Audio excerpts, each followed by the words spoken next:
Well, the easiest option often ends up in more work. This is Tell It to Someone. First question, of course, is from Hervey Varsalis.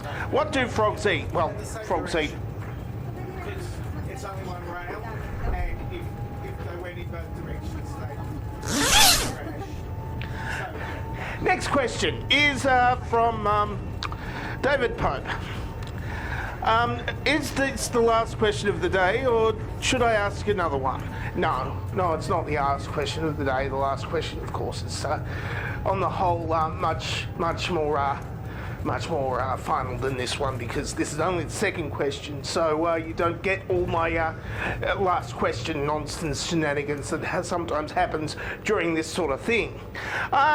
After that comes the Naked Wombat, who asks how many clowns can fit in a Corona. Well, of course you get 2 in the front, 2 in the back, unless you want to lose your licence, and then if you've got a station wagon you can possibly get 17 in a 1998 Toyota Corona, not Corolla, Corona. Corona's a bit bigger and longer, and especially if you've got the hatchback version, which can fit a lot of clowns in. So next one is from Ronald Hall. Hotgirlsforlove.online. No. Well, yes, but no. No. Shelf Warmer asks, what's stage 4 anyway? Well, it's Universal. It's on the Universal lot. They shot the Virginian and Death Becomes Her and the Nutty Professor 2, the clumps there. So that's what stage 34 is.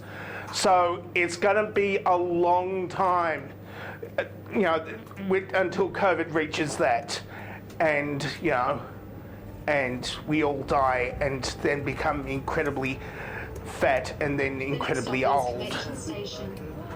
Next question, of course, could be from Alex Trusk. Is it true you are the secret ruler of the world and all your videos contain orders which are given in cryptic form? Well, yeah. I'm not Q. I'm higher than Q. I'm R. Somebody else. Possibly S. Which is 2 up from Q. So that's how high I go. And it's really, really cryptic. And I'm not even going... Look, I'm so highly classified that I don't know what I am. That's really high classified when, I'm so highly classified that I don't know what the fuck I'm doing. Next question, of course, is from Jonathan Stern. What happened in 1836? Well, there's quite a few things. Well, only a few things. Texas decided to not be Mexico anymore. Well, Texas didn't.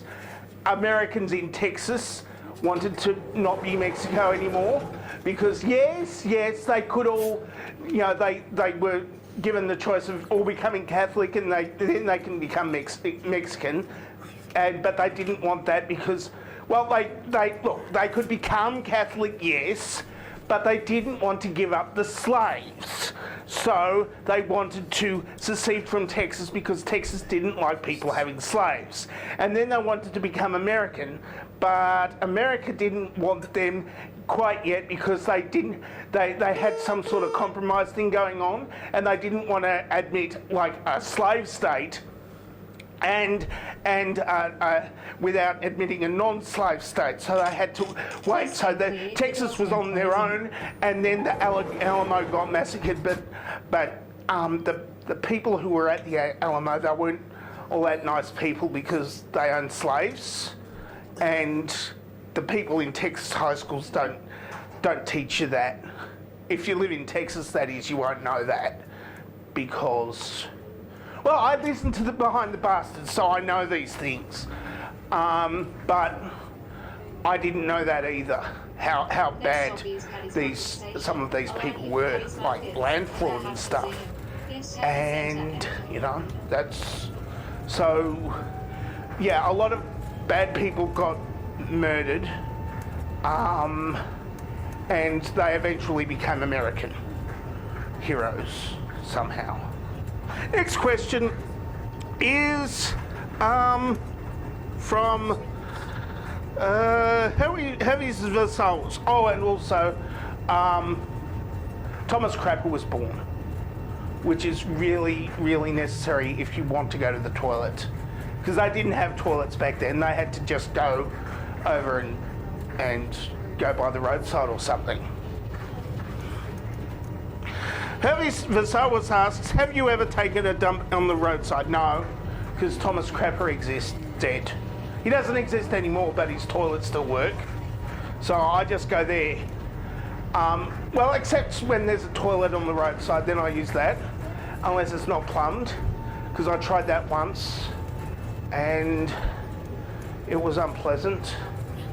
I mean, it was a really good shit, but then it wasn't plumbed, it was just lying there, brand new in the box, and you try to flush it and it didn't flush because it wasn't connected to plumbing, and then it was unpleasant. Serious Mind asks the last question for the day. When will it end? Well, once I finish saying this question, then it will possibly end, but I'm not exactly sure. I haven't made up that far yet, because I'm still working on it, because I've got to do this bit, which is the bit that goes under the answers to last week's dovetail question, and then I've got to say, and that's it for that was the dovetail question, and that's it. Tell it to someone for this week, and then I tell you to ask me a question for next week, and maybe hint that maybe you should make a video question. Then I go on about the complexities of doing video questions for me, but not for you. I mean, you just have to ask it and upload, I suppose, I think. And then I say, that's it, tell someone for this week. If you would like to ask a question, then ask the question down in the place where questions normally get asked, or you can answer this dovetail question, of course, yes. And you could ask a video question or something if you want. I don't know. It's just a little bit of more work for me to actually download the question and then edit it down and then re-upload it again. But that's okay, that's okay. That's what I'm here for. I'm stuck in quarantine for another 6 weeks or something, so I'm going to have to do something about it anyway. So I've got plenty of time, so it's okay. It's okay. I might even make videos that aren't tell it to someone at some point at some time. So that's that whole checklist. I am dangerously talented and I don't have a cool sign off.